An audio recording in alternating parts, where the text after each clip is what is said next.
Hello everyone, how to start a business എന്നുള്ളതിലെ മറ്റൊരു എപ്പിസോഡിലേക്ക് സ്വാഗതം. ഇവിടെ നമ്മൾ ഇന്ന് ഡിസ്കസ് ചെയ്യുന്ന ബ്രാൻഡ് ഐഡൻറ്റിറ്റി സിസ്റ്റമാണ്. ഒരു ബിസിനസ് തുടങ്ങുന്നതിൻ്റെ മുന്നേ തന്നെ നമ്മൾ ചെയ്യേണ്ട ഒരുപാട് ഹോംവർക്കുകളുണ്ട്. വ്യക്തമായി ക്ലാരിറ്റി വരുത്തണം, ആൻഡ് ഓൾസോ ബ്രാൻഡ് പൊസിഷനിങ് നിർവചിക്കണം, ആൻഡ് ബിസിനസ് മോഡലിനെ നമ്മൾ വ്യക്തമാക്കണം, and also the brand identity system. ഒരു ബ്രാൻഡ് എന്ന് പറഞ്ഞാൽ ഒരു കുഞ്ഞ് ജനിക്കുന്ന പോലെയാണ്. ആ കുഞ്ഞിന് സ്വന്തമായൊരു ടോൺ ഉണ്ടാവും, നിറമുണ്ടാവും, കളർ ഉണ്ടാവും, സ്വഭാവം ഉണ്ടാകും, അതിൻ്റേതായ കമ്മ്യൂണിക്കേഷൻ കാര്യങ്ങൾ, ബിഹേവിയർ എല്ലാം ഉണ്ടാവും. അതുപോലെ തന്നെയാണ് ഒരു ബ്രാൻഡും. ഒരു ബ്രാൻഡിന് വളരെ യുണീക്കായിട്ട് അല്ലെങ്കിൽ ഏറ്റവും ബെസ്റ്റായ ആളുകൾക്ക് റിമെമ്പർ ചെയ്യാനും മെമ്മറൈസ് ചെയ്യാനും പറ്റുന്ന ഒരു പേര് നമ്മൾ സജസ്റ്റ് ചെയ്യണം. ആൻഡ് ബ്രാൻഡ് ടൈപ്പോഗ്രഫി, അത് എഴുതുന്ന വിധം കാര്യങ്ങൾ, അതിൻ്റെ കളർ പെല്ലറ്റുകൾ ഓരോ ബിസിനസ് മോഡലിനനുസരിച്ച് ഓരോ കളറുകൾ ട്രിഗർ ചെയ്യുമെന്നുള്ളതാണ്. ഇപ്പോൾ ഫേസ്ബുക്കെല്ലാം നീല കളറിലാണ്. ദ ബ്ലൂ കളർ ഇൻഡിക്കേറ്റ് ട്രസ്റ്റാണ് നീല colour. And also red bull റെഡാണ്. റെഡ് അർജൻസിയാണ്, സ്പോട്ടിയാണ്, ഹങ്കർ വിശപ്പിനെ ട്രിഗർ ചെയ്യുന്നതാണ്.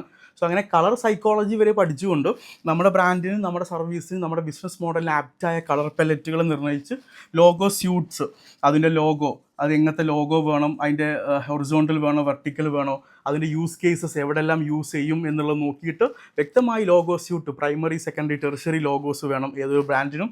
And also the visual system, അതിൻ്റെ വിഷ്വൽ സിസ്റ്റം നിർവചിക്കണം. And also the tone of communication, അതൊരു ഫ്രണ്ട്ലി ആയിട്ടുള്ള ഒരു ബ്രാൻഡാണോ, ഓർ അതൊരു ഡിസിപ്ലിൻഡ് ആയിട്ടുള്ള ആക്ഷൻ ഓറിയൻറ്റഡ് ആയിട്ടുള്ള ബ്രാൻഡാണോ, അല്ലെങ്കിൽ അതൊരു എക്സ്പ്ലോസീവ് ആയിട്ടുള്ള അർജൻ്റ് ആയിട്ടുള്ള ഒരു സ്ട്രെങ്തനിങ് ബ്രാൻഡാണോ. സോ ബ്രാൻഡിൻ്റെ tone of communication is very important. അത് നിലനിർത്തിക്കൊണ്ട് തന്നെ നമുക്ക് കസ്റ്റമറുമായിട്ട് സൈക്കോളജിക്കൽ ബ്രിഡ്ജ്, പാലം പണിയേണ്ടതുണ്ട്. And also the communication guide line. അപ്പോൾ നിങ്ങൾ ആരിൽ നിന്ന് ബ്രാൻഡിങ് ചെയ്താലും, ബ്രാൻഡിങ് ഏതൊരു കമ്പനിക്ക് കൊടുത്താലും അവരിൽ നിന്ന് നിങ്ങൾ നിർബന്ധമായി കമ്മ്യൂണിക്കേഷൻ ഗൈഡ് ലൈൻ മേടിക്കണം. അതായത് പോസ്റ്ററിൽ ഏത് ലോഗോ ആൻഡ് ഏത് ലോഗോ സ്യൂട്ട് ഓർ ബ്രാൻഡ് നെയിമാണ് കൊടുക്കുക, അത് ലെറ്റർ ഹെഡിൽ എന്താ കൊടുക്കുക, വിസിറ്റിംഗ് കാർഡിൽ എന്താ കൊടുക്കുക, നമ്മുടെ വെബ്സൈറ്റിൻ്റെ ഹെഡറിൽ എന്താ കൊടുക്കുക. പലരും മനോഹരമായിട്ടുള്ള മോക്കപ്പുകൾ കുറേ ഉണ്ടാക്കി തരും.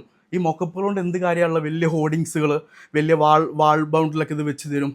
ഇറ്റ്സ് ഡോണ്ട് സെൻസ് ഉണ്ടാക്കുന്നില്ല. സോ കമ്മ്യൂണിക്കേഷൻ ഗൈഡ് ലൈനാണ് വേണ്ടത്. പോസ്റ്ററിൽ എന്താ, ക്രിയേറ്റീവ് പോസ്റ്ററിൽ എന്താ, വീഡിയോയിൽ എങ്ങനെ കൊടുക്കും, ഫോണിൽ അതെങ്ങനെ കാണും, വെബ്സൈറ്റിൻ്റെ ഹെഡർ എങ്ങനെ വരും, ഫൂട്ടർ എങ്ങനെ വരും. സോ അതാണ് കമ്മ്യൂണിക്കേഷൻ ഗൈഡ് ലൈൻ. ഏതൊരു ടീമിൽ നിന്ന് ബ്രാൻഡിങ് ചെയ്തോളൂ, കമ്മ്യൂണിക്കേഷൻ ഗൈഡ് ലൈൻ അവരിൽ നിന്ന് നിങ്ങൾ വാങ്ങണം. And also the brand guide line നിർബന്ധമായിട്ടും അത് ഡോക്യുമെൻ്റ് ചെയ്തിട്ട് ത്രൂ ഔട്ട് ദ ജേർണി ആ ബ്രാൻഡിനെ ബിൽഡ് ചെയ്യുമ്പം ആ ഒരു ഗൈഡ് ലൈൻ തീർച്ചയായിട്ടും മുറുകെ പിടിച്ച് വേണം നമുക്ക് അതിൻ്റെ ഐഡൻറ്റിറ്റി സിസ്റ്റം ബിൽഡ് ചെയ്യാൻ. Thank you.